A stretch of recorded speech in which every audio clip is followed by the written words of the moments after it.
बोला बोला थावे वाली मैया की जय।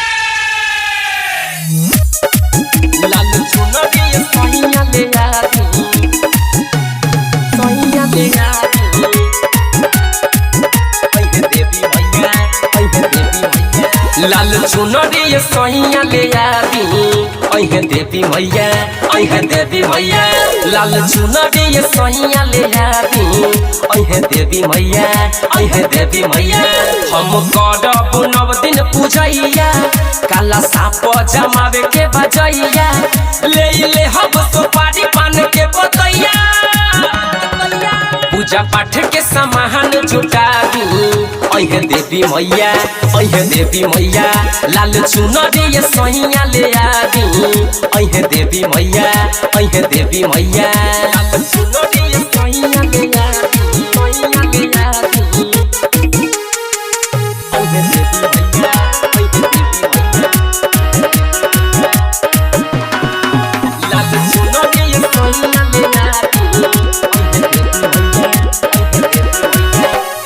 9 दिन 9 रात मतलब रखब ना कवनो काम से।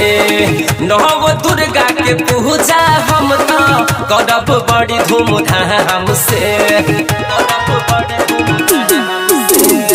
9 दिन 9 रात मतलब रखब ना कवनो काम से। 9 दुर्गा के पूजा हम तो करब बड़ी धूमधाम से। बतैले बानी पंडित जी देखी पतारा, 3 तारीख के बाबे चल जातारा। सेरा बहाली के संगे अहे भैरव भैया। लाल चुनरी सैया ले आबी, अहे देवी मैया, अहे देवी मैया। पूजा पाठ के सामान जुटाबी, अहे देवी मैया, अहे देवी मैया।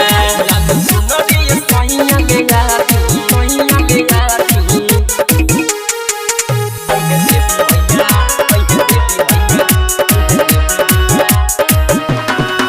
लाल चुनरी सैया ले आबी,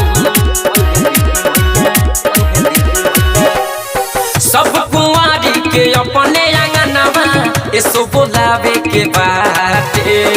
रौवे हाथ सैया माई के भोजन करावे के बाटे, भोजन करावे के बाटे। सब कुंवारी के अपने आंगनवा ऐसो बोलावे के बाटे।